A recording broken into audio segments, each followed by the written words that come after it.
संसार में एहो आस एहो आधार। फाई सूरत मुल्क की वेश ए ठगवाड़ा ठगी देश। खरा सियाणा बोता वारी धानक रूढ़ा करता है। कहते हैं ये ठगवाड़ा यानी ठग, ये अपने आप को छुपाए बैठा है, ये खुद परमात्मा है, एक धानक की लीला भूमिका कर रहा है, ये मालिक है, सर्वशक्तिमान है। कहते नीच जात परदेसी मेरा, छिन आवे तुल जावे। एक सेकंड में सामने है, दूसरे सेकंड में सतलोक असंख 16 शंख कोस की दूरी पर वहां बैठ जाता है, जाके एक सेकंड में यहाँ आ जाता है, एक पल में। तो मैं इसका कैसे वार पार पा सकता हूं? नीच जात परदेसी मेरा, ये 731 पृष्ठ पे गुरु ग्रंथ साहिब के अंकित है ये वाणी। वो आंदुला नीच जात परदेसी मेरा, छिन आवे तल जावे। और ताकी संगत नानक रेंदा, क्यों कर मुंडा पावे। 721 पृष्ठ पर लिखा है, एक अर्ज गुफ्तम पेश तोदर, कून करतार हक्का कबीर, करीम तू बेऐब परवरदिगार। अपने आत्मा परमात्मा का काम त्रुटि युक्त नहीं होता। ऐसे महापुरुषों की गवाही दिला रखी है, कोई इसको ये नहीं कह सकता कि न जो बोला या झूठ है। और इतना संसार इनका आदर और सत्कार कर रहा है कि महापुरुष थे, इनको परमात्मा मिले हैं, ये भी खूब प्रसिद्ध है। और वो महापुरुष क्या बता रहे हैं कि कौन है वो भगवान? दादू साहिब जी ने कहा कि जिन मुझको निज नाम दिया सोए सतगुर हमार, और दादू दूसरा कोई नहीं, यो कबीर सिरधार। दादू नाम कबीर की जय, कोई लेवे ओठ, ताको कभी लगे नहीं भाई काल बदर की चोट। ऐसे ही आदरणीय धर्मदास साहिब जी को परमात्मा मिले, सचखंड लेकर गए। तो उन महापुरुषों को परमात्मा क्यों अपने, उनको किस लिए वहां ले गए फिर वापस छोड़ा? इसलिए कि ये मेरे आने वाले इस कलयुग के इस समय में, ये प्राइम टाइम में, इस सवर्ण युग में, इस भक्ति युग में मेरे बच्चों को मुझे समझने में ये घने सहयोगी होंगे और इनके द्वारा दिए गए प्रमाण को कोई झुठला नहीं सकता। तो परमात्मा क्या कहते हैं? जो जन मेरी शरण है ताका हूँ मैं दास, गेल गेल लाग्या फिरूं जब तक धरती आकाश। एक बार भी जो परमात्मा की शरण में कभी किसी युग में कोई पुण्यात्मा परमात्मा की शरण में आ भी गया, तो फिर परमात्मा उसमें एक भक्ति अंश प्रवेश कर देता है, भक्ति बीज बो देता है। फिर ठीक है, भले ही वो डगमग हो जाता है, संसार से वो हटा नहीं पाता अपनी वृत्ति को, और संसार में फिर भटक रहा होता है, पशु पक्षियों की योनियों में भी जाता है। लेकिन उसके अंदर परमात्मा ने एक बीज छोड़ दिया, भक्ति का अंश वो डाल दिया। और जब उसको मनुष्य शरीर प्राप्त होगा, उसके अंदर कुछ दिनों के बाद वो भक्ति फिर से जागृत हो जाएगी। और उसके जागृत करने के लिए सत्संग और परमात्मा के महिमा की आवश्यकता होती है।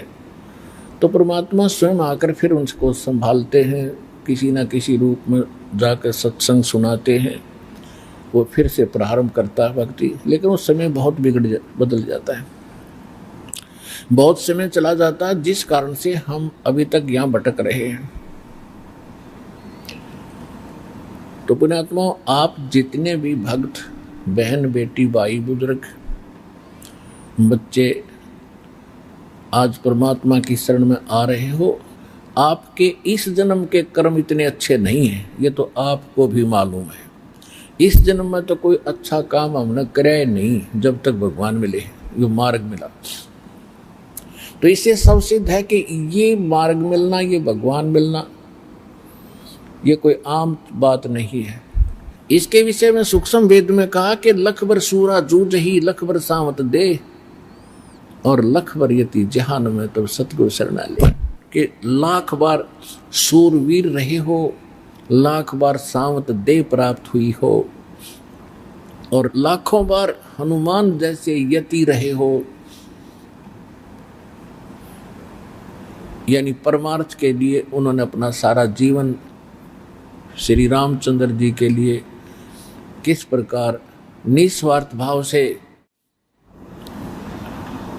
उनका सहयोग दिया और यति रहे, जति रहे, यानी अपने धर्म कर्म के सूचे रहे, ब्रह्मचारी पद पर रहे।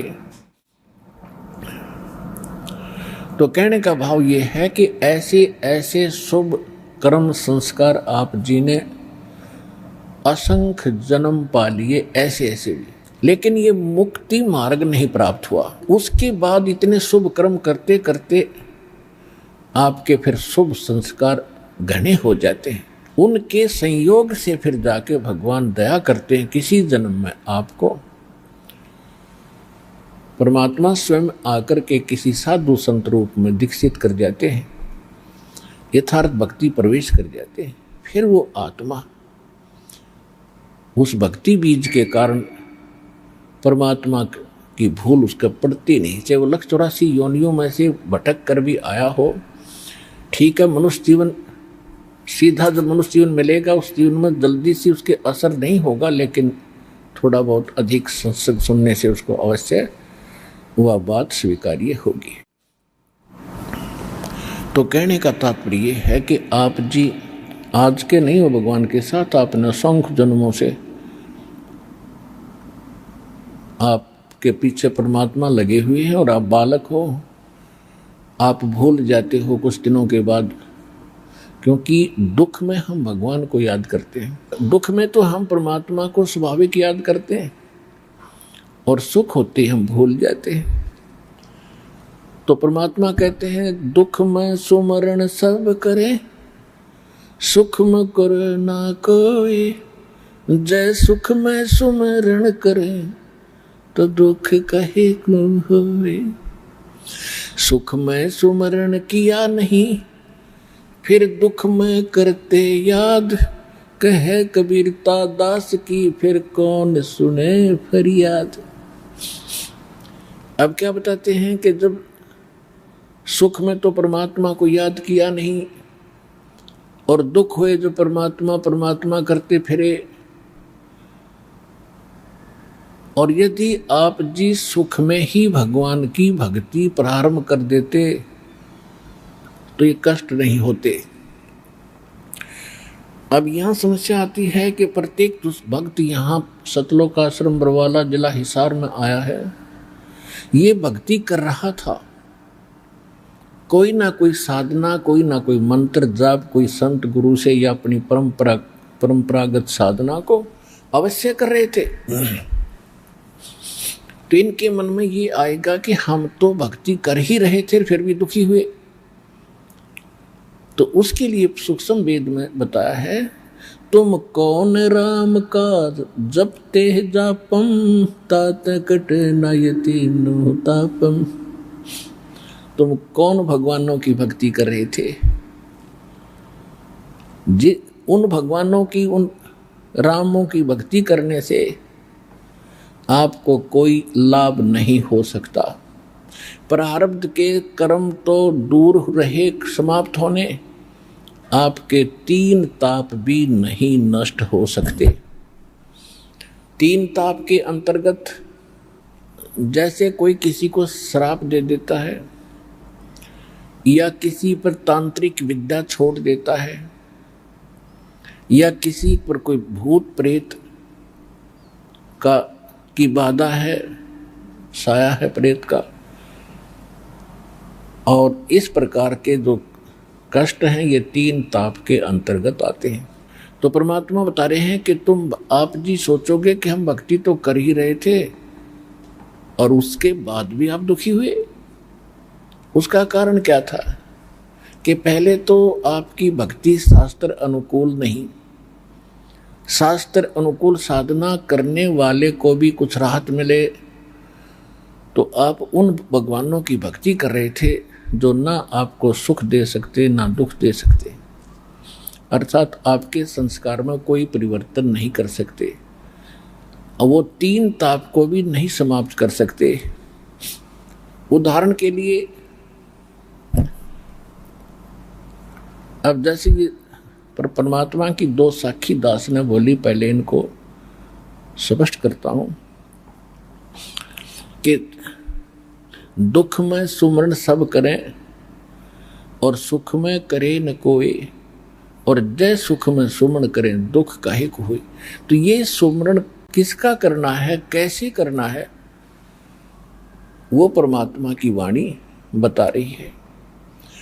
पूर्ण परमात्मा सत्य पुरुष की साधना उसके परम संत से लेकर और शास्त्र अनुकूल भक्ति करने वाले को यदि वो सुख में सुमन कर रहा है तो दुख नहीं हो सकता, और ये भक्ति ना करते तो फिर क्या कहते हैं, सुख में सुमन किया नहीं और फिर दुख में करते याद, कह कबीरता दास की फिर कौन सुने फरियाद। जिन्होंने सुख में यह सत साधना नहीं की और फिर दुख में उसको याद करते हो तो उसकी फरियाद, उसकी अर्जी लगेगी नहीं। उसकी अर्जी कैसे लगेगी, फिर उसके लिए परमात्मा का एक नुमाइंदा चाहिएगा, परमात्मा का भेजा हुआ संत जो उनका कृपा पात्र होता है, उसके माध्यम से फिर आपकी सुनाई होगी। और वो ये गारंटी लेता है कि आगे ये आपकी मालिक सदा भक्ति करेगा, आपके चरणों में रहेगा, तो तब आपकी सुनाई शुरू होती है सच्चे दरबार में। तो ये दास आपका बीच में एक मीडिएटर है, माध्यम है, मीडिया है परमात्मा और आत्मा के बीच में। तो आज जो दुखी सुख में भक्ति करते थे, अब जैसे आप जी पहले भक्ति भी कर रहे थे किसी ना किसी इष्ट देव की, फिर भी संकटों ने घेर लिया, उसके बाद आप फिर किसी के माध्यम से सुना कर यहाँ पर आए हो, तो अब आपकी अर्जी इस दास के माध्यम से भगवान के लगेगी, और दास आपको बहुत ज्ञान देगा पहले नाम देने से पहले, क्योंकि प्रथम मंत्र आपको जो दिया जाता है इसको हम वैसे तो सारा ज्ञान समझा कर ही देते हैं, मर्यादा भी बताते हैं। प्रथम मंत्र प्राप्त प्राणी यदि कोई गलती भी कर देता है उसका अक्षमा योग्य है, क्योंकि हम समझते हैं कि ये अभी ज्ञान से परिपक्व नहीं है, बालक है, फिर भी उसको समझाते हैं, बार बार उसको उपदेश करते हैं कि कनेक्शन काट देना स्वभाव एक समझदारी नहीं है। जैसे बिजली की आपने कनेक्शन ले लिया बिजली का, तो बिजली का कनेक्शन लेने के बाद यदि आपके इंस्ट्रूमेंट सही होंगे तो वो पंखे की सब कुछ चलने शुरू हो जाएंगे। तो बिजली का कनेक्शन यहाँ से आपको दिया जाता सुप्रीम पावर का, और यहाँ से कनेक्शन लेते ही आपके घर पे बिजली आपसे पहले पहुँच जाती है, यानी परमात्मा। और यदि आप मर्यादा भंग कर देते हो तो आपका कनेक्शन कट जाता है, और कनेक्शन कटने के बाद फिर आपको लाभ बंद हो जाते हैं पावर के, ना पंखा चले ना कूलर चले, और फिर आपको पुनः कहा जाता है कि आपने नाम खंडित किया है, आपका कनेक्शन कटा है, पुनः सिर्फ फिर से इसको सुचारू कराओ, तो आपका नाम उपदेश फिर शुद्ध किया जाता है। उसके बाद फिर आपको सर्वलाभ प्राप्त होने प्रारंभ हो जाते हैं। तो इसलिए जो सेकंड मंत्र सतनाम देते हैं आपको अच्छी तरह इस रंग में रंग के और ज्ञान से परिपक्व करके फिर देते हैं। और सतनाम के बाद भी, क्योंकि अब तो हमारे इस तत्व ज्ञान का और यथार्थ इस कबीर पंथ का उत्थान है, शुरुआत है, प्रारंभ है, ये एक सूरज सा निकल रहा है, तो अभी इसकी रोशनी घनी हुई नहीं है, थोड़ा थोड़ा उजियारा सा प्रारंभ हुआ है। तो इसमें क्या समस्या हमारे सामने आ रही है कि अन्य जो समाज है वो इस तत्व ज्ञान से और भगवान से कति अपरिचित है। आप जी दीक्षा लेकर जाते हैं तो आपकी क्रियाएं उस जगत की क्रियाओं से विपरीत है। जगत और भगत का सदा से इन्हीं बातों में विरोध रहा है, और जिस कारण से कुछ सामाजिक प्रेशर घर के घर में कोई ऐसी समस्या पैदा कर देते हैं तो आपका नाम खंडित हो जाता है। लेकिन परमात्मा ने कहा है, सत ना छोड़े सूरमा और सत छोड़े पत जा, और सत के बांधे लक्ष्मी फेर में ले गया। इस दास ने जब ये मार्ग प्रारंभ किया, ये ज्ञान चर्चा प्रारंभ की, कहीं की सुनाना शुरू किया, जो एक बार सुन लेता था दोबारा मेरे पास भी नहीं आता था, और ये सोचता था ये तो मेंटल हो लिया, ऊट पटांग बात करता है, कबीर दानक को भगवान बताता है। लेकिन दास परिचित हो चुका था, परमात्मा को गहराई से जान चुका था। दास फिर वापस नहीं हट सकता। कहते हैं संत, संग और सूरमा यानी सैनिक, इनका स्वभाव आगे ही बढ़ने का होता, पीछे नहीं हटा करते। और इसका परमात्मा ने कहा कि सत ना छोड़े सूरमा सत छोड़े पत जा। परमात्मा के सत्य को, इसको छोड़ना नहीं चाहिए। इसके छोड़ देने से भगवान रुष्ट हो जाएगा, और भगवान रुष्ट हो जाएगा तो जगत ने कुछ देना ही नहीं। जगत बेशक रुष्ट हो जा, पर मालिक ना रुष्ट होना चाहिए, और मालिक रुष्ट हो गया तो अपने आप जगत आपके साथ होगा। आज आप देख रहे हैं प्रारंभ दास का कितना विरोध था, फिर कुछ आपके भाई बहनों ने दास के ज्ञान को, भगवान को अच्छी तरह समझा दृढ़ता के साथ। वो ऐसे हो गए जैसे पिलर हो जाकर स्टेनलेस स्टील के, जो हमारे विकसित हो गए थे।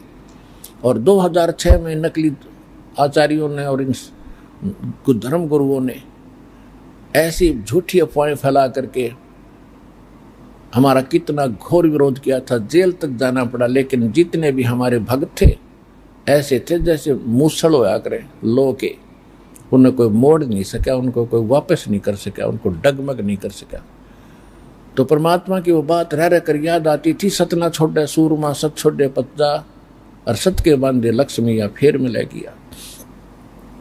आज देख रहे हो आप, पूरा विश्व हमारे साथ होगा, और उस दिन हम ही डगमग हो जाते तो फिर क्या था, भगवान का मार्ग जो का तू रह जाता।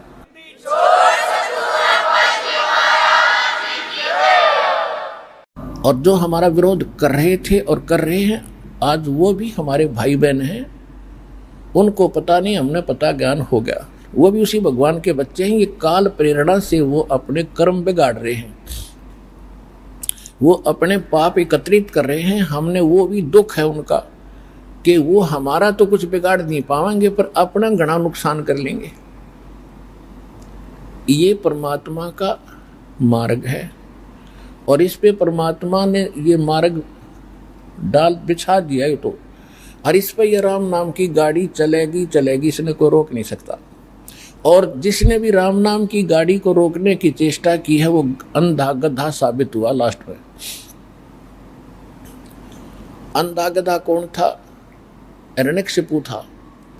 एक का था इकलौता जो है प्रहलाद, और हिरण्यकशिपु राजा था, सिद्धि युक्त था, और ना जाने कितनी सेना उसके साथ थी, सारी पब्लिक उसके साथ थी, क्योंकि वो राजा था। लेकिन प्रहलाद उसका पुत्र होते हुए भी वो भगवान का बच्चा था, ज्ञान से पूरा परिचित था कि पिताजी की बुद्धि भ्रष्ट हो गई है, ये भगवान से विरोध कर रहा है, इसका अंत अच्छा नहीं होगा। बहुत समझाया पर माना नहीं। लेकिन पिताजी नहीं माना तो पुत्र भी नहीं माना, वो भी अपने उद्देश्य पे अडिग रहा। तो अंत क्या रहा आपको विदित है। एरना कुछ छाती तोड़वाई, और ब्राह्मण बाणा कर्म कसाई।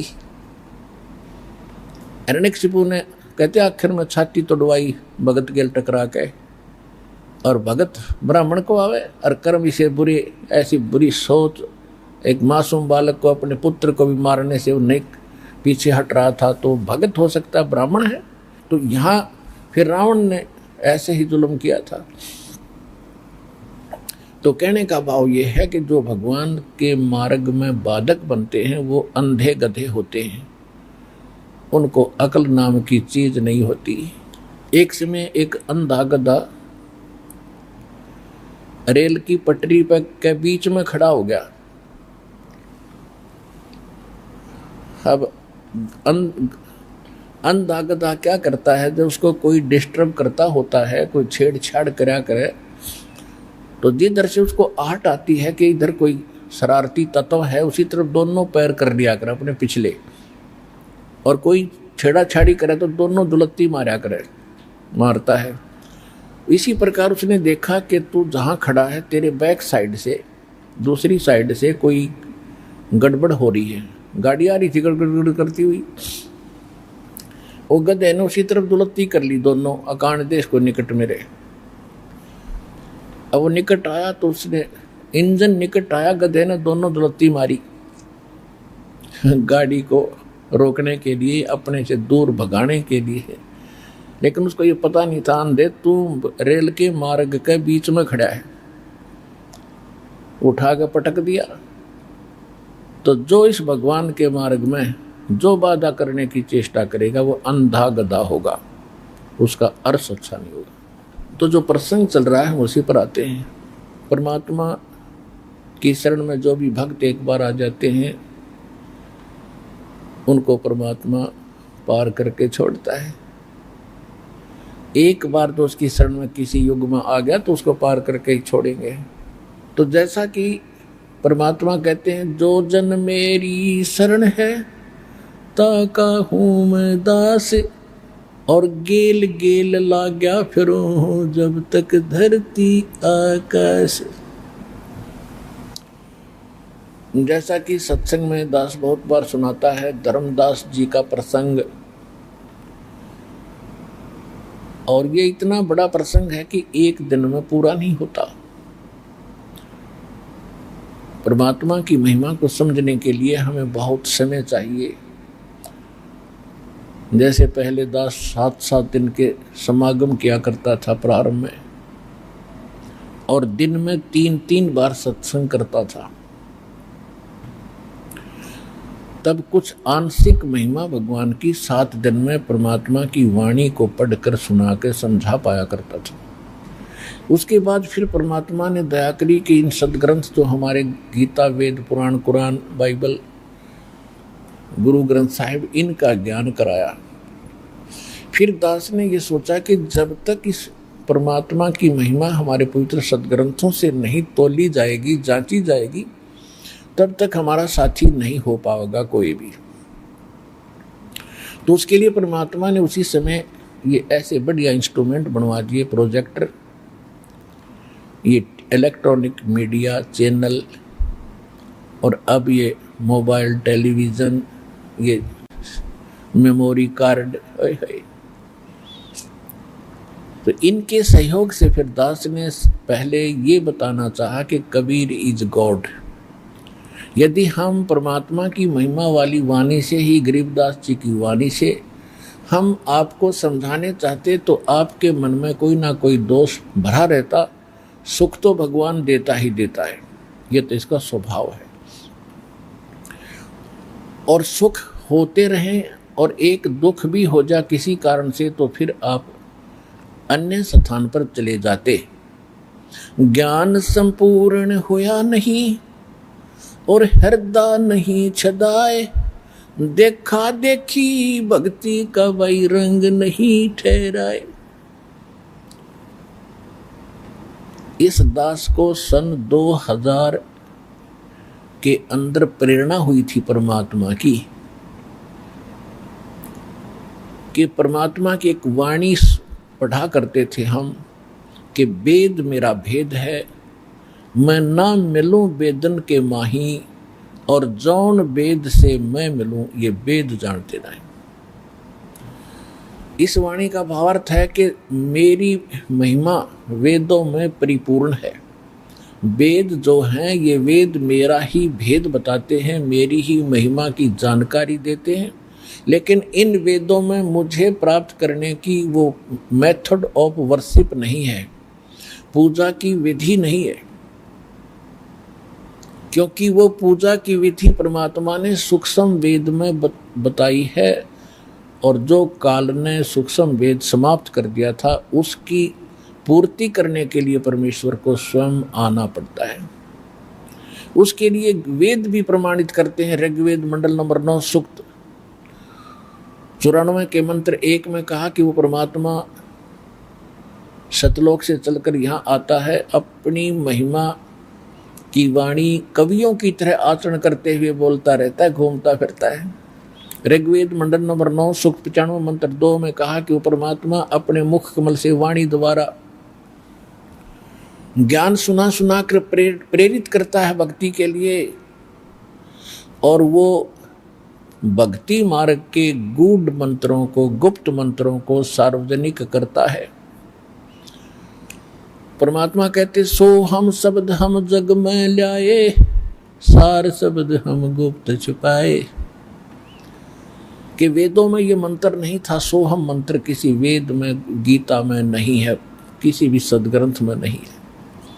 तो वेद भी कहते हैं कि भक्ति के गुप्त मंत्रों को वही आविष्कृत करता है, वही उसका जानकारी देता है। और परमेश्वर ने स्वयं 600 वर्ष पहले कहा था कि सो हम शब्द हम जग में लाए, और सार शब्द हमने गुप्त छुपाए। तो इस प्रेरणा से दास ने सोचा कि भी वेद तो हम नहीं समझ पाएंगे, हमने देखे भी नहीं थे वेद कैसे हैं, कैसे लिखे हैं, सुना था। श्रीमद् भगवत गीता को हम मानते थे कि चारों वेदों का ये सारांश है। तो दास ने सोचा था कि कुछ गीता में अवश्य मिलेगा, जब वेदों का सारांश है तो गीता और वेद एक ही हैं। इस उद्देश्य से दास ने श्रीमद् भगवत गीता को परमात्मा के द्वारा दिए गए उस ज्ञान दृष्टि से देखा, उस रोशनी से देखा, टॉर्च से, गहरी नजर से देखा। ओहो,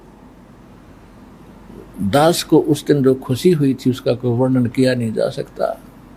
उद्देश्य ये था कि दाता अर्ज ये थी परमेश्वर से दास की कि यदि आपकी महिमा सत्य, आपकी वाणी सत्य, आप सत्य, आपका ज्ञान सत्य, आप भगवान सत्य, और दास देख रहा है ऐसे ऐसे सुख दे रखे थे जो शरण में आए थे उस समय, ऐसे ऐसे संकट उनके दूर कर दिए थे, सोच भी नहीं सकते।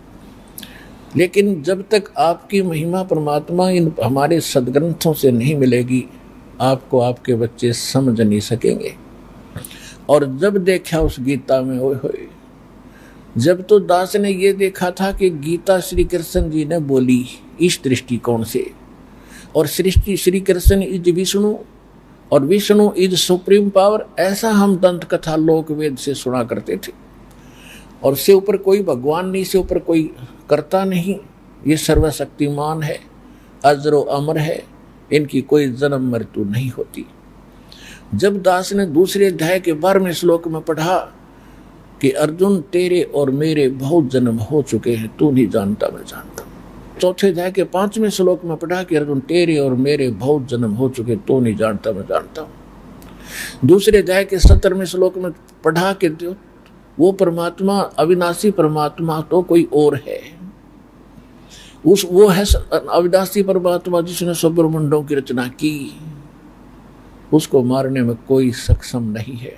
इससे सिद्ध, इन 5-4 श्लोकों से एकदम कलेजे में धक धक हुई, हे परमात्मा, इससे सिद्ध है कि इससे हटकर कोई परमात्मा है जो अविनाशी भी है और जो सबका रचनहार भी है। फिर आगे बढ़ते गई। चौथे अध्याय के 34वें श्लोक में फिर कहा कि उस परमात्मा के विषय में तो तत्वदर्शी संत ही बताएंगे। इससे सिद्ध हो गया कि गीता में वो ज्ञान नहीं है, और गीता वाला बोलने वाला भगवान उस ज्ञान से भी परिचित नहीं है। 18वें अध्याय के 62वें श्लोक में कहा कि तू सर्वभाव से उस परमेश्वर की शरण में जा, उसकी कृपा से तू परम शांति को और सनातन परम धाम को प्राप्त होगा। ओ तेरे की ये तो स्पष्ट थे। जब तक हमारी आंखों में मोतियाबिंद था तो हम आंखें बेशक दिखें थी पर दिखाई कुछ नहीं देता था। और ये हमारे धर्मगुरु ओए है, आज तक ये उल्टा पाठ पढ़ा पढ़ा कर विद्वान कहला गए। इनके विषय में परमेश्वर ने अमृत सूक्ष्म वाणी में कहा, सूक्ष्म वेद में, मोती मुक्ता दर्शत नाही, ये जग है सब अंदरे, दिक्कत के तो नैन चश्म इनको फिरा मोतिया बंदरे। ये अंग्रेजी के संस्कृत के विद्वान कहलावे थे और वेद और गीता के मर्मज्ञ ज्ञाता माने जाते थे। इन्हें कह भी नहीं पता था वेद और गीता का इसमें क्या रहस्य छुपा हुआ है। श्रीमद् भगवत गीता अध्याय नंबर 15 के श्लोक नंबर 1 से 4 में स्पष्ट कर दिया है कि तत्वदर्शी संत वो होगा जो उल्टे लटके हुए संसार रूपी वृक्ष के इन सभी पार्ट्स को बता देगा, सभी भागों को बता देगा। परमेश्वर ने 600 वर्ष पहले आके भूमिका की थी और परमात्मा स्वयं भी कहते हैं, हम साहेब हम संत हैं, हम ही अलकला हैं, कुतुब गोस और पीर माने गुरु, और गरीबदास खालिक तनी हमरा नाम कबीर। तो परमात्मा ने स्वयं आकर बताया था कि अक्षर पुरुष एक पेड़ है, सरपुरुष वाकी डार, ज्योति निरंजन कहो तो सरपुरुष कहो, ये ब्रह्म काल है, और तीनों देवा शाखा हैं, ये पात रूप संसार। लेकिन मूल जड़ उस संसार रूपी वृक्ष की वो कौन है?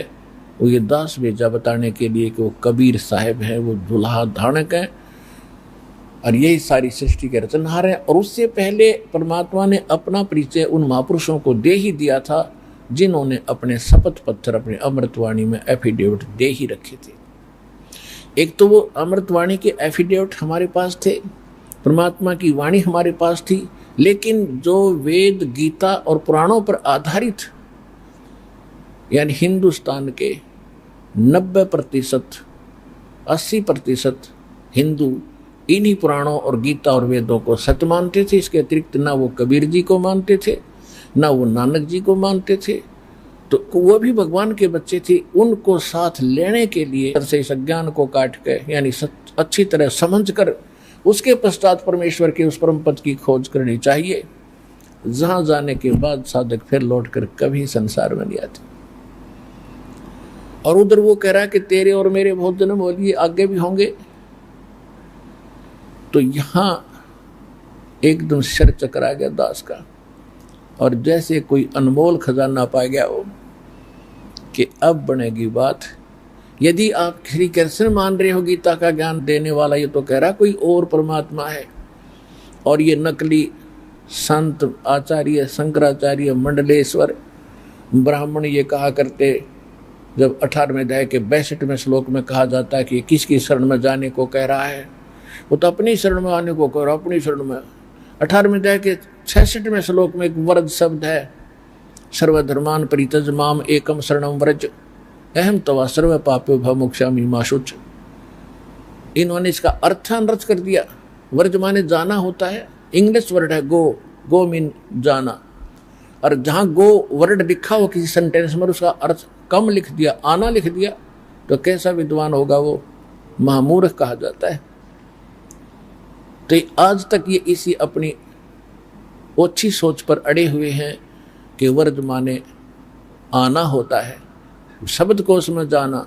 और एक एस्कॉन वालों ने जो ये रामकृष्ण परमहंस की एक शाखा है एस्कॉन वालों ने, उन्होंने अनुवाद 18वें अध्याय के 66वें श्लोक के पहले शब्दार्थ लिखे, शब्दों के अर्थ में वर्ज माने जाओ, और फिर नीचे जो अनुवाद लिखा उसमें लिख दिया आओ। ये चौड़े में झूठ बोल रहे। अनुत्तम, अनुत्तम माने अश्रेष्ठ बैड, और उत्तम श्रेष्ठ गुड।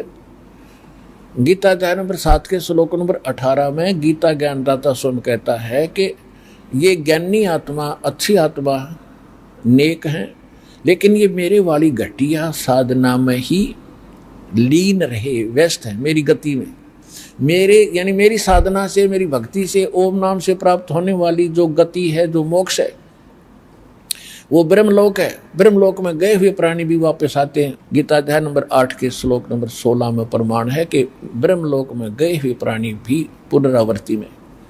तो इससे सिद्ध हो गया कि पहले तो हम यही मानकर चलते हैं कि श्री कृष्ण ने गीता का ज्ञान बोला। गीता जी श्री कृष्ण जी और विष्णु जी को मानते हो, विष्णु जी को सबसे सुप्रीम पावर मानते हो। और ये खुद स्वयं क्या कह रहा है। तो इस बात से फिर एकदम स्ट्राइक हुआ दिमाग के अंदर, वही सचमुच यह तो बात कहीं और है। तो उसके लिए फिर परमात्मा ने दया करी कि नहीं, श्री कृष्ण भी नहीं बोल रहा, श्री कृष्ण के अंदर ये काल बोल रहा है। क्योंकि श्री कृष्ण ब्रह्म नहीं था, श्री कृष्ण का नाम ओम नहीं था। 8वें अध्याय के 13वें श्लोक में इसने स्पष्ट कर दिया कि ओम इति एकाक्षरम ब्रह्म विवहारण माम अनुसमरण ये प्रियाति तदंदेहम स याति परमाम गतिम। मुझ ब्रह्म का केवल एक ओम मंत्र है, और जो अंतिम सांस तक इसकी भक्ति करता हुआ शरीर त्याग कर जाता है, ओम से मिलने वाली जो परम गति है यानी ब्रह्मलोक प्राप्ति उसको हो जाएगी। 8वें अध्याय के 16वें श्लोक में स्पष्ट किया है कि ब्रह्मलोक में गए हुए भी फिर जन्म मृत्यु में आते हैं। फिर महाभारत के अंदर एक प्रकरण पढ़ा दास ने, जब महाभारत हो चुका था, युधिष्ठिर गद्दी पर विराजमान हो चुका था, श्री कृष्ण कह रहा था कि मैं अपने द्वारका जाऊंगा और आप अपना राज्य करो। तब अर्जुन ने कहा था कि भगवान कुछ इंस्ट्रक्शन देकर जाओ हमें, आप हमारे गुरु हैं, हमें कुछ सत्संग सुना कर जाना ताकि हम आपके वचनों के आधार से अपने जीवन को आगे सफल करें और राज्य करें। तो उस दिन श्री कृष्ण से अर्जुन ने कहा कि भगवान आप वही ज्ञान सुनाना जो आपने युद्ध के समय सुनाया था, यानी गीता वाला ज्ञान। और श्री कृष्ण जी कहता मुझे पता नहीं मैंने क्या सुनाया था, अब मैं पूरा याद नहीं मुझे, उस समय मैंने योग युक्त होकर ये ज्ञान सुनाया था। और फिर अर्जुन को धमका रहे हैं, खुरका रहे हैं, तो बुद्धि भ्रष्ट है, तेरी बुद्धि अच्छी नहीं है, तू नालायक आदमी है, तूने उस ज्ञान को याद क्यों नहीं रखा। और फिर खुद कहता मुझे तो याद नहीं। मुझे बड़ी हंसी आई इस प्रसंग को जानकर, हाय हाय ये दास सत्संग कर रहा है और साल 6 महीने में आप मुझसे पूछते हो कि जी आपने इस प्रकरण पर उस दिन ज्ञान सुनाया था, फिर सुनाइयो। और मैं ये कहूँ भी मुझे तो ज्ञान नहीं, और मूर्खों तुमने याद क्यों नहीं रखा। तो इसका सिद्ध है कि मैंने नहीं बोला, मेरे अंदर कोई प्रेत बोला था। तो इस श्री कृष्ण के अंदर ये काल प्रेत वत बोल कर ये ज्ञान सुनाया गया। और जहाँ इसमें कुछ अटपट भी की है, वो अपना युद्ध कराने के लिए अटकल लगा कर वो नाश भी करा गया, और ज्ञान वेदों वाला ज्यों का त्यों बता गया। इसने अटपट कहाँ की है, जैसे दूसरे अध्याय के 37वें श्लोक में कहता कि अर्जुन तेरे दोनों हाथों में लड्डू हैं, यदि तू युद्ध में मारा गया तो स्वर्ग प्राप्ति होगी, और यदि तू जीत गया तो पृथ्वी का राज भोगेगा। और तुरंत कहता है कि पहले कहता है कि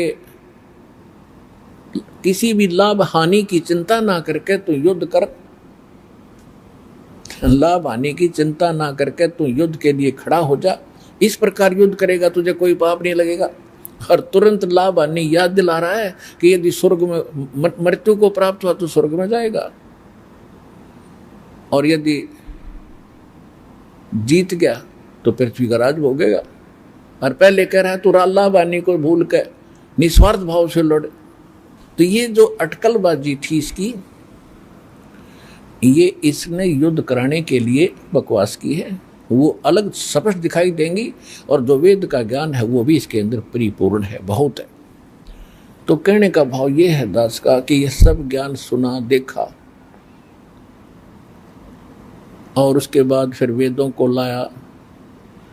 वेद अनुवादित थे अधिकतर वर्तमान के अंदर एक श्री राम शर्मा हुए हैं, उसने तो कतिये बैठा रखा, उसने सारा अड़ंगा कर रखा।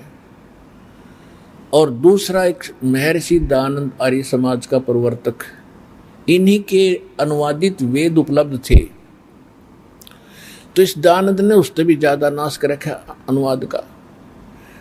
इसमें कुछ मालिक की दया हुई है जो दयानंद की मृत्यु के उपरांत इनके आचार्यों ने किसी कोई ब्राह्मण था और उसने अनुवाद किए हैं, वो कुछ ठीक ठाक छोड़ दिए ना तो सारा का उल्टा अर्थ कर रखे ने कति बैठा बैठा कर, क्योंकि ये सभी आज तक परमात्मा को निराकार मानते रहे और वेदों में प्रमाणित है कि वो परमात्मा मनुष्य दृश्य है, सशरीर है, ऊपर बैठा, उसका नाम कबीर देव है, वहां से चल कर आता है।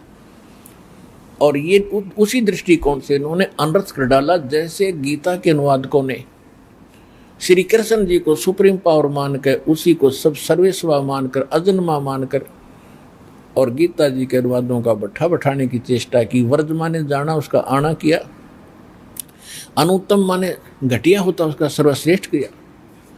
तो इसी प्रकार इन वेद के अनुवादकर्ताओं ने नाश कर रखा था। फिर दास को अधिक प्रयत्न करना पड़ा, शब्दकोश लाया और तत्व ज्ञान दास के पास था, मूल पाठ वेद और गीता का हमारे पास था। तो वेदों के सबसे पहले दास ने यजुर्वेद अध्याय नंबर 40 का मंत्र नंबर यजुर्वेद अध्याय नंबर 40 पढ़ा, क्योंकि दास को मालूम था कि कोई भी ग्रंथ है लास्ट में निष्कर्ष देता है। तो यजुर्वेद अध्याय नंबर 40 के श्लोक नंबर यजुर्वेद अध्याय नंबर 40 का लास्ट के 17 मंत्र हैं और 17 के अंदर बिल्कुल निर्णायक ज्ञान है, क्योंकि जैसे श्रीमद् भगवत गीता अध्याय नंबर 18 के श्लोक नंबर 62 में निर्णायक ज्ञान है लास्ट के मंत्रों में। तो उसमें उसको देखा, फिर 5वें अध्याय के 32वें श्लोक में जब देखा कि कबीर उसी गसी कबीर अंगारी असी बंभारी असी रत धामा स्वर ज्योति रत धामासी, वो तेरे की सबसे लिख रखा है जो परम शांतिदायक है, उसी गसी जो परम शांति देने वाला है, वो कबीर असी कबीर अंगारी असी, वो पाप नाशक, वो कबीर परमात्मा है जो पापों का शत्रु है। बंभारी असी, बंदी छोड़ है, पापों का शत्रु है, पाप नाश करने वाला, हम उसको बंदी छोड़ कहते हैं। रित धामासी, वो सतलोक में रहता है, सतलोक का मालिक है। और ऋग्वेद मंडल नंबर 9 सूक्त 1 मंत्र 8-9 में स्पष्ट कर रखा है कि वो परमात्मा जब शिशु रूप धारण करके आता है, कुंवारी गायों के दूध से उसकी परवरिश होती है। तो ये लीला सारी परमात्मा कबीर जी ने कर रखी थी, दास ने वो पढ़ रखी थी। जब इसमें देखा रे हे भगवान जो बोली बाणी साची कि वेद मेरा भेद है, मैं ना वेदन के माही, और जौन वेद से मैं मिलूँ वो वेद जानते नहीं। वेदों का जो ज्ञान दास ने आपके रूबरू किया है, इसलिए किया है कि आप समझ सकें कि कबीर इज गॉड। और हु कबीर, वो उन महापुरुषों ने जिन्होंने आंखों देखा उन्होंने प्रमाणित कर दिया। हम सुल्तानी नानक तारे दादू को उपदेश दिया, जात दुलाहा भेद नहीं पायो, काशी माए कबीर हुआ। तो इन सभी सदग्रंथों से और उन परमात्मा के से परिचित और परमात्मा प्राप्त महापुरुषों के प्रैक्टिकल से ये वेद गीता कुरान पुराण ये हमारी थ्योरी है। और महापुरुषों ने जो परमात्मा पाया उन्होंने उस प्रैक्टिकल किया। थ्योरी के आधार से प्रैक्टिकल होता है। तो उन महापुरुषों ने इस थ्योरी में कौन से फार्मूले अपनाए, वो वेद और गीता में, और सूक्ष्म वेद जो परमात्मा ने स्वयं उनको मंत्र दिए उनमें प्रमाणित है। तो आज हमने जो प्रैक्टिकल करना है परमात्मा पाने वाला, हमने इस थ्योरी से वही सेलेक्ट करने पड़ेंगे, वही फार्मूले लगाने पड़ेंगे जिससे हमारा यो प्रैक्टिकल पूरा हो। अब कौन कौन से मंत्र हैं? श्रीमद् भगवत गीता अध्याय नंबर 8 के श्लोक नंबर 13 में स्पष्ट कर दिया है। गीता ज्ञान दाता ब्रह्म है, ये कह रहा है कि मेरा तो केवल एक ओम मंत्र है पूरी गीता जी में, और कोई मंत्र नहीं जाप करने का। ये राधे श्याम हरि हरि हरि हर, ये राम कृष्ण कृष्ण हरे हरे, ये कहाँ से लाए? ओम नमः शिवाय, ओम भगवते वासुदेव नमः, ये कहाँ से लाए मंत्र?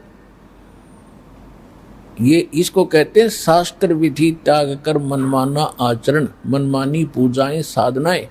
श्रीमद् भगवत गीता अध्याय नंबर 16 के श्लोक 23 और 24 में स्पष्ट कर दिया है कि जो शास्त्र विधि को त्याग कर जो मनमाना आचरण करते हैं उनकी न तो कोई उनकी गति होती है, न उनको सुख होता है, ना कोई सिद्धि प्राप्त होती है, यानी यूजलेस, व्यर्थ। 24वें श्लोक में कहा कि अर्जुन इससे तेरे लिए कर्तव्य और अकर्तव्य की व्यवस्था में सदग्रंथ ही प्रमाण है। किसी के लोक वेद और दंत कथा पर विश्वास करके अपना जीवन नष्ट ना करना। तो ये जो मंत्र है, ओम मंत्र है ब्रह्म का, सरपुरुष का। गीता अध्याय नंबर 15 के श्लोक 16 और 17 में 3 पुरुष, 16 में कहा कि सरपुरुष और अक्षर पुरुष, ये दो इस लोक में 2 प्रभु प्रसिद्ध है, और ये भी नाशवान, इनके अंतर्गत जितने प्राणी सभी नाशवान है, जीवात्मा किसी की नहीं मरती। 15वें अध्याय के फिर 17वें श्लोक में कहा कि इनसे हटकर है कोई पूर्व पुरुषोत्तम यानी श्रेष्ठ प्रभु, और वही तीनों लोकों में प्रवेश करके सबका धारण पोषण करता है, वही वास्तव में परमात्मा है, वही वास्तव में अविनाशी है। अब यह भ्रमणा पैदा कर देते हैं ये कुछ भक्त श्रद्धालु जो इस तत्व ज्ञान से अपरिचित हैं। कहते हैं 15वें अध्याय के 18वें श्लोक को रामपाल नहीं बोलता, उसमें खुद ये कहता है गीता ज्ञानदाता कि मैं पुरुषोत्तम हूं। वो उनका भावार्थ खुद समझ नहीं पा रहे जो इस दास के इस ज्ञान का विरोध करते हैं। उसमें क्या लिखा है कि अर्जुन, इस लोक और वेद में मैं पुरुषोत्तम क्यों प्रसिद्ध हो गया? क्योंकि जितने मेरे अंतर्गत जितने प्राणी हैं, 21 ब्रह्मांड में जितने ब्रह्मा विष्णु महेश तक भी हैं, ये सुप्रीम पावर हम मान रहे थे इनको यहाँ की। कहता इनसे मैं उत्तम हूँ, इनसे तगड़ा हूँ, इनसे ताकतवर हूँ, इसलिए मैं लोक वेद माने दंत कथा अक्षेत्रीय ज्ञान के आधार से मैं पुरुषोत्तम प्रसिद्ध हो रहा हूँ, मैं पुरुषोत्तम प्रसिद्ध हूँ। लेकिन पुरुषोत्तम तो उसने बता दिया 15वें अध्याय के 17वें श्लोक में कि वो पुरुषोत्तम तक कोई और है जो सबका धारण पोषण करता है, वास्तव में परमात्मा है, वास्तव में अविनाशी है। तो पुण्यात्माओं देखो, हमारे अंदर ज्ञान अज्ञान खचाखच भर रखा है, ठोक ठोक के, और ये उसको खुरचना और फिर नया ज्ञान डालना, तो टाइम तो लगेगा इसमें थोड़ा सा, लेकिन ये ज्ञान जब आपके हृदय में समा गया फिर और नहीं समाओगा, तो कितनी बात बनाओ।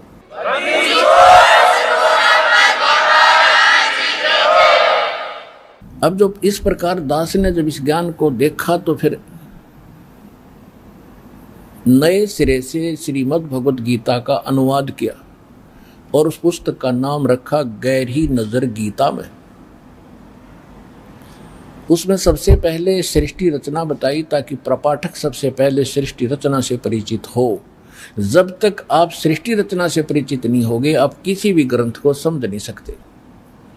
सृष्टि रचना इज द मास्टर की ऑफ द स्पिरिचुअल लिटरेचर। इस आध्यात्मिक इन ग्रंथों की सृष्टि रचना एक मास्टर की है, मुख्य चाबी है, और जिसके ये हृदय में समा गई सृष्टि रचना 100% सही है। क्योंकि दास ने सृष्टि रचना तो थोड़े से समय की है वर्बली, उसके बाद प्रमाण इतने ढेर सारे धर रखे हैं वेदों से, गीता से, बाइबल से, कुरान से, पुराणों से, कि ये सृष्टि रचना सत्य है। उसकी सत्य सिद्ध होने के बाद फिर आपको दास के सारे वचन सिद्ध होंगे, सत्य होंगे, और सब ग्रंथ आपके फटाफट समझ में आओगे। तो कोई भी वस्तु है उसका अनुकूल ही चलने से हमें बात बनती है, शास्त्र अनुकूल ही चलना पड़ता है, उसके फार्मूलों से ही बात बनती है। तो प्रसंग चल रहा था कि जैसे जो हमने प्रैक्टिकल करना है उसके लिए जिन महापुरुषों ने जो फार्मूले लगाए हैं और उनको प्रैक्टिकल उनका सफल हुआ है, उन्होंने वही बताया है जो वेद बताते हैं कि कभी परमात्मा ऊपर बैठा है, अरस कुरस पर श्वेत गुमट है जहां परमेश्वर का डेरा। किसने? गरीबदास जी ने बताया। श्वेत छतर सिर मुकुट विराज देखत ना उस चेहरे नु, गरीबदास ये वक्त जात है रोवोगे इस पैरे नु। कि परमात्मा के सिर पे मुकुट है, ऊपर श्वेत छत्र है, आप उसको ना देख पाओगे तो आपका जन्म व्यर्थ जाएगा, यानी उसको नहीं प्राप्त कर सके जो भगवान ऊपर बैठा है। उसके पाने की विधि उन्होंने बताई है, कौन से मंत्र हैं। अब जैसे श्रीमद् भगवद गीता अध्याय नंबर 8 के श्लोक 13 में तो आपको स्पष्ट कर दिया कि ओम मंत्र है बस पूरी गीता में। और पूरे ये सभी वेदों में एक ही मंत्र है ओम। यजुर्वेद अध्याय नंबर 40 के मंत्र 15 में स्पष्ट कर रखा है कि वायु अनिलम अथिदम अमृतम अथिदम भस्मांतम शरीरम ओम कर्तो समर कल्बो समर और कर्तुम समर है। ओम नाम का जाप काम करते करते सिमरण करो, यानी एक जगह बैठ के हठ योग करके गांव छोड़ के नहीं जाना। यानी अपना स्वाभाविक जो काम करते हो समय मिलता है तो बैठकर भी कर लो, यानी अपने दैनिक कर्म योगी रहते हुए आप भक्ति कर सकते हो। और करो बिल्कुल कसक के साथ। साईं यूं मत जानियो प्रीत गटे ममचत, और मरो तो तुम सुमरत मरो और जीवत समरुन्नत। बहुत गहराई के साथ कसक के साथ भगवान की तड़फ के साथ सिमरण करो और मनुष्य जीवन का मूल कर्तव्य जान के सिमरण करो। ये यजुर्वेद अध्याय नंबर 40 के मंत्र 15 का ये सारांश है। और वायु अनिलम अमृतम अथिदम भस्मांतम शरीरम। जब आपका शरीर नष्ट होगा उस समय आपको उतना अमृता वो गति हो जाएगी जो ओम नाम से होनी है। फिर यजुर्वेद अध्याय नंबर 40 के श्लोक लास्ट के अंदर मंत्र लास्ट में 17 में गीत वो वेद ज्ञान दाता वही है। वो कहता मैं ब्रह्म हूं, मैं ऊपर खम्भ यानी दिव्य आकाश रूपी ब्रह्म लोक में रहता हूं। और वो परमात्मा जो पूर्ण परमात्मा है वो तो परोक्ष है, गुप्त है, उसकी जानकारी मुझे नहीं है। उसके लिए यजुर्वेद अध्याय नंबर 40 के मंत्र नंबर 10 में स्पष्ट कर दिया है कि कोई तो परमात्मा को संभवात कहता है, संभवात माने जन्म लेने वाला, और कोई असंभवात कहता है कि वो जन्म लेता ही नहीं, वो तो पृथ्वी पर आता ही नहीं, वो तो निराकार है। और जन्म लेने वालों में जैसे ये 9-10 अवतार हमने मान रखे, राम कृष्ण और आदि जैसे, तो उसके विषय में बताया कि ये श्रेष्ठ ज्ञान नहीं है। जो तत्वदर्शी संत धीराणाम बताते हैं उनसे सुनो, वो देंगे सही ज्ञान। ये गीता अध्याय नंबर 4 के श्लोक नंबर 34 में कहा है कि उस ज्ञान को जो परमात्मा स्वयं आकर यथार्थ ज्ञान सूक्ष्म वेद बोलता है वो तत्व ज्ञान है। उस ज्ञान को तू तत्वदर्शी संतों से जाकर समझ, उनको दंडोत प्रणाम करने से, कपट छोड़कर नम्रता पूर्वक प्रसन्न करने से वो तत्वदर्शी संत तुझे परमात्म तत्व का, उस तत्व ज्ञान का उपदेश करेंगे। तो इससे सिद्ध हो गया कि इन ऋषियों ने की बुद्धि वहां गई नहीं कि जब वेद ज्ञानदाता गीता ज्ञानदाता कहता कि वो ज्ञान तो मैं जानता ही नहीं, तो उन्होंने इनकम्प्लीट फार्मूले लाके प्रैक्टिकल किया। ओम नाम का जाप किया। काल ने एक आकाशवाणी की थी जिस समय ब्रह्मा जी कमल के फूल पर बैठा था और नारद जी से बता रहा है अपने पुत्र से कि बेटा मैं जब कमल के फूल पर बैठा था मुझे नहीं मालूम है कहाँ से उत्पन्न हो गया। फिर आकाशवाणी हुई कि तप करो, मैंने 1000 वर्ष तप किया। फिर आकाशवाणी हुई कि सृष्टि करो, फिर सृष्टि करने लग गया। तो कहने का भाव ये है कि ब्रह्मा जी ने वेद तो बाद में प्राप्त हुए। वेदों में ओम मंत्र है, कोई हठ योग का कोई प्रावधान नहीं है। गीता जी में कोई प्रावधान नहीं है हठ योग का, बल्कि जो हठ योग करके घोर तप को तपते हैं, सतन में अध्याय के 1 से लेकर और 6-7 मंत्र तक स्पष्ट किया है कि वो तो मुझे भी तंग करते हैं और वो उनको तो राक्षस व्यक्ति के ही जान। तो इन्होंने क्या किया ऋषियों ने, ओम नाम का जाप तो वेदों से ले लिया, यजुर्वेद के 40 में जाएगा 15वां मंत्र से। और हठ कहाँ से ले लिया? तप, घोर तप, ये ब्रह्मा जी से ले लिया कि ब्रह्मा जी ने बताया कि मुझे आकाशवाणी हुई थी परमात्मा की। इनको आज तक पता नहीं परमात्मा है कौन। वो थी इस काल की आकाशवाणी, तो उस काल की वाणी को साथ जोड़ लिया। इसने तो ये काम करवाना था कि डले डोएं। उधर से वेद भगवान के डर से इसने ये ज्ञान वेद वाला गीता में और वेद जो कुछ छुपा छुपू कर देना पड़ा इसने, अधूरा सा, तो उसकी पूर्ति भगवान ने आके करनी पड़ती है, प्रत्येक युग में आते हैं। तो इसके बाद फिर उन्होंने क्या करना किया, ओम नाम का जाप और साथ में हठ योग समाधि तो लगे। इससे परमात्मा नहीं मिल सकता। प्रमाण के लिए श्रीमद् भगवद गीता अध्याय नंबर 11 के श्लोक नंबर 47 और 48 में स्पष्ट किया है कि अर्जुन, ये है मेरा वास्तविक रूप जो मैंने आज तुझे दिखाया, और जिस रूप को देखकर अर्जुन जैसा योद्धा कांप रहा खड़ा खड़ा है, इतना भयंकर डरावना, भगवान का रूप ऐसा डरावना नहीं होता है। तो वो कहता मेरा ये रूप है, मैं काल हूं, यानी मेरी प्राप्ति ये इस रूप की है, और ये मेरा रूप तूने देखा है आज मेरी कृपा से, मैंने अनुग्रह करके तुझे दिखा दिया, कृपा करके। और इससे पहले ना किसी ने देखा, ना आगे कोई देख सकता, और ना किसी जप से, ना तप से, ना कोई वेदों में वर्णित विधि से, ना किसी यज्ञ से मेरे इस रूप का दर्शन नहीं कर सकता। यानी ब्रह्म की प्राप्ति तो वही होगी जब इस रूप में देख लेंगे उसको। इससे सिद्ध होगा कि वेदों में वर्णित विधि से परमात्मा प्राप्ति नहीं है, ब्रह्मलोक प्राप्ति है।